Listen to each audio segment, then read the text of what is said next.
I think a great way to start thinking about how we design our events to create belonging. We shared that link yesterday. We've shared it in the chat again today. I'm going to go ahead and do that again now so that you have it handy.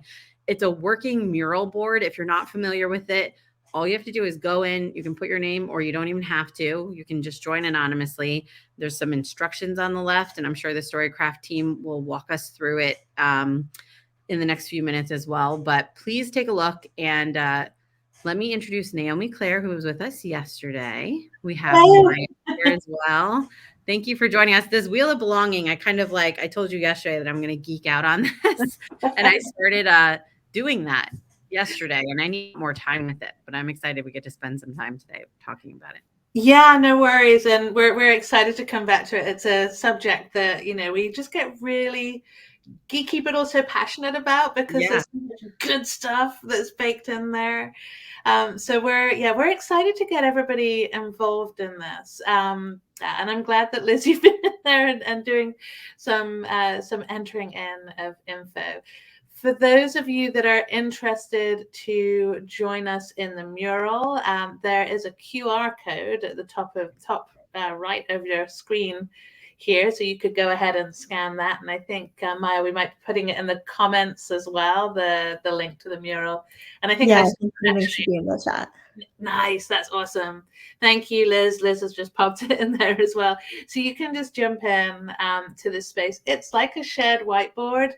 If you want to add any comments, you just double click and it will create a little sticky note for you. Or you can fill in one of the circles that we've pre-populated with, and Control D to duplicate and make another one. Just would ask that you don't delete anybody else's comments that are in there. So very, very intuitive to use. For those of you that want to get creative, on the left-hand side there, you can look at icons and shapes and that kind of thing. So the idea, for those of you that don't know about the Wheel of Belonging, just very broadly, this comes out of our work with Google XI, where we started to look into how we can deliver experiences that really understand and engage our audiences at a new level. And what I shared yesterday was the journey that we've been on, where we've uncovered the importance of belonging in really driving and designing an experience for your audiences that resonates in a very, very powerful way. So what we found through our conversations with Google and then with the community more broadly is that people tend to come at defining belonging, when we ask them, what does belonging mean to you, from three different areas. The first place where they usually cut in, and Maya, maybe you can zoom to the definitions on the lower left for a second here, is that people kind of start by thinking, what is the meaningfulness of this experience to my life and my needs? So what we end up finding through those conversations is that people talk about a belonging experience that was resonant, that left a lasting impression, that left them considering possibilities and things that really helped them operate as a better version of themselves within the frameworks of their life. This was, I felt belonging at this experience because it was so meaningful to what I need to operate. So one of the stories that we heard here was from Amit Katabi, who actually runs a series of events that are based around philosophical thought in Israel. So it was a really interesting perspective. And she talked about how people felt belonging to that group because they find that they are connected through a philosophical mindset that allows them to connect beyond anticipated silos or typical marketing segments. That when she offered up a set of events that were just about philosophy and reflection, the diversity of voices that came to that place and found belonging together was mind-blowing for her. So that's one example of how a meaningful journey took this group towards belonging. Maya, do you want to talk to us about the feeling, the emotions? Yeah. So with feeling, immersive experiences are emotional and visceral. They're felt, expressed, and connect us to the moment, to ourselves, and to others. And they can be a frequency of feeling that's experienced individually, but when shared with others, they can become transcendent in their power to create belonging. So in this section, we asked participants to describe a time that they felt a sense of connection to those around them at the experience. What elements evoked those feelings of immersion. And then just to complete the sentence and thought, when I belong, I feel ... So we had some amazing responses shared for this one as well. For example, Julie shared that when we feel safe, we feel seen and heard, it allows us to be more vulnerable in what we do. And then when we're more vulnerable, we tend to then share more, do more, and make deeper connections. And that's really an awesome sentiment. And then along those lines, Jordan also shared when we need to foster spaces where we feel safe to be authentic to ourselves. Can you belong if you're pretending to be someone else? So I really liked both of these thoughts around feeling, but there were so many interesting perspectives that came up with this prompt as well. And I think it was through the feeling component of the discussions that we really started to uncover the fact that belonging was a journey for each of the individuals that were sharing with us. Oftentimes they described entering an experience in a certain state, feeling a certain way, right? And through the design of that experience, they were able to emerge at a different place on their journey, closer to belonging.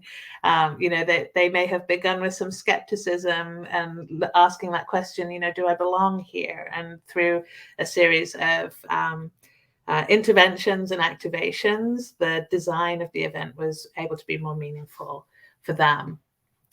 And then finally, the next section that we looked at here for thinking about getting to belonging was something that we called magical, which is really about being transformed in some way. It's something that in contrast to meaning, right, where you're learning how to operate within your current frameworks, the magical approach to belonging is something that shifts your perspectives, opens up new points of view, new kind of mental models, and results in this kind of change of behavior or trajectory.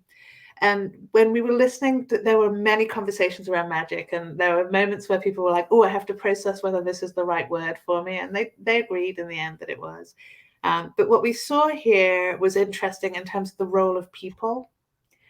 Similar to feeling in a way, but the journeys were different according to how shared versus solitary. People wanted that kind of transformative experience to be, so from Klaus Rasted, who heads up the College of Extraordinary Experiences and is very active in the LARPing community in Europe. He shared a much more kind of social view of magical transformation, which was all about kind of sharing these moments with other people. For him, that was what helped him get to the belonging feeling, that sense of universality. Wow, within this whole amazing universe, I found you few people that I wouldn't have expected to share this moment with, but I am, and it's making a memory, and I'm enjoying this moment with you all. Yeah. I also really liked Justin's quote that he shared with us. His was, there's magic in discovery. The recipe I look for in creating magical experiences is that sense of universality in the work, where it's inclusive of virtually everyone and anyone can take something from it. I thought that was very magical. Yeah. And his story, actually, when he talked about this moment of belonging, was one that was much more solitary. So he described an experience that he went on his own. He was exploring this museum and this body of work by an artist. And he described this solitary experience, this feeling of discovery, sense of agency in making choices about where to turn and where to go, and having a very kind of personal, reflective, introspective moment. And yet, when he finally arrived at belonging, it was when he could share his thoughts and his process and his experience with other people. So we did start to see, as people draw towards the center of belonging, and maybe we can head to the wheel here, Maya, is that, you know, the role of others becomes much more prevalent the closer we are to belonging. You know, there can be some variety at the beginning, but as we approach belonging, that's where other people get much more involved. So that was really interesting to us, that kind of social connection.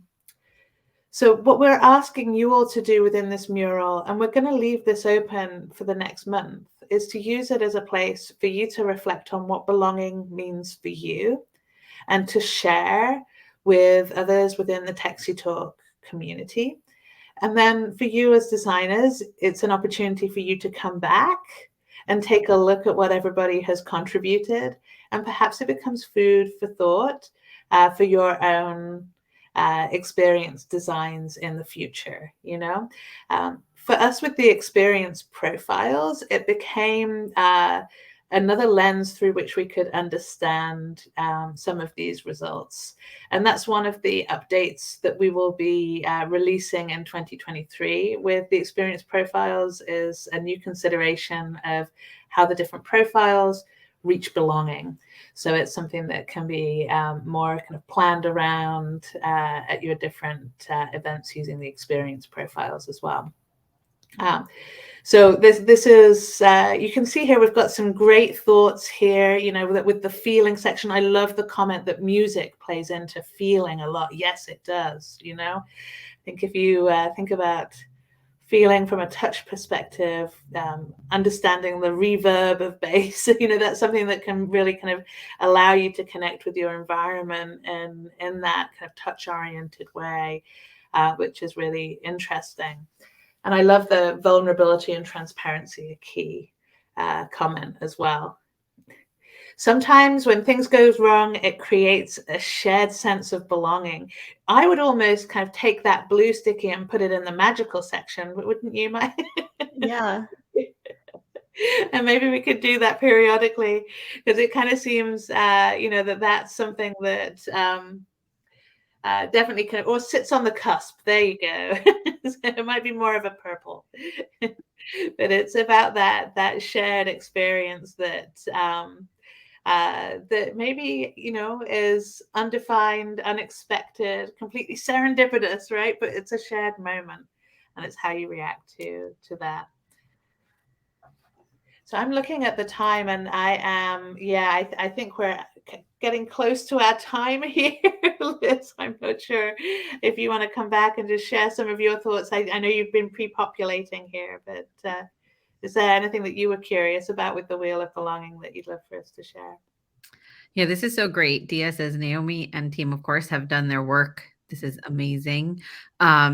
I want to encourage those who are watching, and we will share this in our community again over the course of the next month, to not be shy. Go ahead and double click and put those circles. There are no wrong answers. I think it's great to see the different perspectives and to see what someone thinks as being a moment of magic or a moment of feeling. And I love the idea of coming back in here as we're designing these experiences and really thinking like, oh, it's interesting that someone thinks music plays a lot into this. And like, Yeah.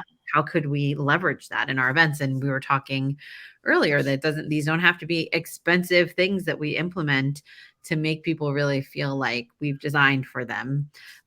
So don't be shy. Go ahead and fill those in. And in terms of the three kind of categories, where do you think people, I think for some people, mural in general, but even this whole concept can be a little overwhelming. It's like, okay, there's lots of Yes. lots of things going on. If I was a planner coming into this after people have contributed and I really wanted to digest it and find some meaning in here, what do you think is the best way, either a mural trick or just overall philosophy, to tackle all the good content that's in here?